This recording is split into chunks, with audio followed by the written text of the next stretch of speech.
Well, have you ever been hurt on the job and then unable to work? If you have it, that's good, but it is something that you should plan for just in case. Alex Eichhorn is an attorney with Tabak Law. He's here to talk about workers' compensation because his firm specializes in work injuries and what to do if they happen. Good to see you again. Well, thank you so much for having me again. Yeah, I think this is one of those things nobody wants to think about. You don't think that this could happen, but potentially it does, and it happens often. It happens all too frequently. You know, there's an accident in Milwaukee County, 10 accidents per day in Milwaukee County that are serious, that affect an individual's ability to work.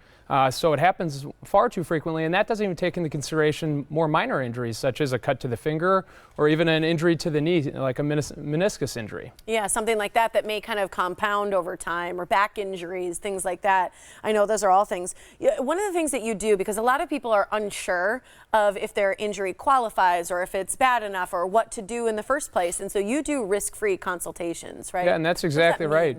So that means that if indeed you have any injury of any sort, whether it be a cut to the finger or a severe injury to the back, give us a call. The call's free. You'll speak with myself or one of my paralegals or another attorney, and we'll determine whether or not what benefits you're entitled to. So generally when you're injured, if it's not a very severe injury, you're entitled to lost wages, you're entitled to compensation for medical expenses and transportation costs. That's oftentimes one that's really forgotten about for minor injuries, and that's paid at 54 cents per mile. So if it's a conceded injury and you may not need an attorney then, it's important that you do provide that mileage statement to the adjuster. Now, when we get involved is when there is a dispute. So you suffer an injury and the workers' compensation company says, no, we're not confident that happened at work, or we believe it to be pre-existing, or more commonly, okay, we're going to pay up until a certain point, and then after that, we believe you should have reached your end of healing, so we're going to cut you off of benefits. Even though your doctor does not believe that you should be returned to work, they'll send you to their doctor. And generally their doctor, whether he be on the payroll or under the table, he's going to give them the opinion that benefits them. So that's really when you want to reach out to my firm. Absolutely. Now, again, give me a call anytime and we'll be able to talk it through. Work comp can be quite convoluted, yes, and there are a lot of benefits that you may not be aware of. So give me a call whenever injury occurs, and certainly if there's any dispute, you haven't received lost wages, they're disputing medical expenses, they're not paying you transportation costs, or certainly if you're unable to return to the work that you were doing at the time of the injury.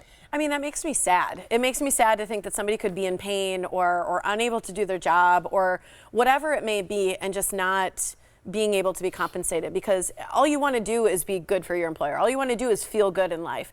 The thing is, it doesn't cost anything for someone to work with you because you only get paid if you win, right? Yeah, and that's a great point. So hypothetically, we could work with you if you had an injury, and if for whatever reason we're unable to achieve the results that we wanted, which has not happened in all of my career. I've been doing this for over You've never lost? No, we've not. We've not lost a case. So wow. In over 7 years, we've been able to succeed on hundreds and hundreds of work injuries. Yeah. And get the individuals the benefits they're entitled to. So yeah, what it means though is that you give me a call, you don't pay me $1 up front. The only time that my firm gets paid is if we win, and that check is cut directly from the workers' compensation company. So gotcha. My clients are not trying to write a check out of their bank account that they may not yet have or have at all.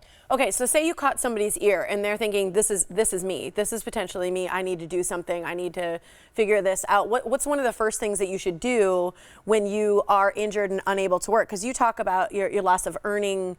It's like a capacity claim Sure. or something. What is that? Would people know what that is? Generally what you think of it is it's exactly what it says. So it's a loss of ability to work. So yeah. Let's say tomorrow and I hate to use you as an example, right, but it happens to everyone. Falls, you never know. You never know, and you hurt your back and you're unable to sit for longer than 30 minutes at a time. Mm-hmm. And that would be really detrimental to your ability to do this job. You'd go to your employer and you'd say, here are my restrictions, are you willing to accommodate? Yeah. And they'd probably be unwilling, right? Mm-hmm. You have, one, you're on camera all day, you might grimace and look like you're in pain. Yeah. And two, you really need to sit a long time. So they may say, unfortunately, we cannot accommodate these restrictions. So what the state of Wisconsin has done is it hasn't just left you out there to dry, because now what? This is really a specialized job. So you would have two options in that situation. You could have your restrictions interpreted by the Department of Vocational Rehabilitation. They would determine what your individualized education plan is to determine what you would have to do to go back to school, to put yourself in a position where you could make comparable wages.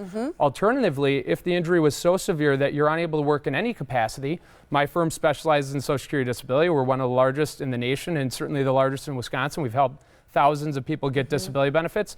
We could say, I'm sorry to hear of your injury, obviously. Let's get your application for Social Security going. And secondarily, let's get a claim for loss of earning capacity going. So we'd send you to determine what your real restrictions are for a functional capacity evaluation. And then we'd send you to a vocational expert. And we work with a team of vocational experts that really could interpret your past history of education, your restrictions, and make a determination of what your realistic loss of earning capacity is.